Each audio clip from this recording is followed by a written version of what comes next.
ஓம் ஸ்தூலதந்த விநாயகா, கலிப்பிரிய விநாயகா, சதுர்தந்த விநாயகா, திமுக விநாயகா, ஜேஷ்ட விநாயகா, கஜ விநாயகா, கால விநாயகா, நாகேச விநாயகா, மணிகர்ணிகா விநாயகா, ஆஷா விநாயகா, சிருஷ்டி விநாயகா, யட்ச விநாயகா, கஜகர்ண விநாயகா, சித்திரகண்டா விநாயகா, மங்கள விநாயகா, மித்ர விநாயகா, ஆழிசூழ் உலகில் மேற்கு முகம் நோக்கிய வந்த சூரிய சந்திரகோடி பிரகாசவோம் விநாயகாய கணபதி, விகட கணபதி, ஆஷாபூரக கணபதி, தூம்பிரகேது கணபதி, பிரமோத கணபதி, மோத கணபதி, சுமுக கணபதி, துர்முக கணபதி, வாசவாணி கணபதி, பரேச கணபதி, லாபேச கணபதி, தரணீதர கணபதி, மங்களேச கணபதி, மூஷிகத்வஜ கணபதி, மேற்கு முகம் நோக்கி அமர்ந்த விநாயகா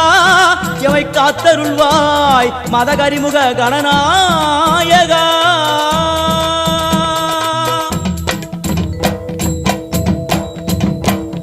பாரதம் எழுதிய பண்டிதனுக்கு நாமாவளி சொன்னார், அடமூ உலகத்தை காப்பவன் இங்கே மூன்றடிதான் இருந்தான்.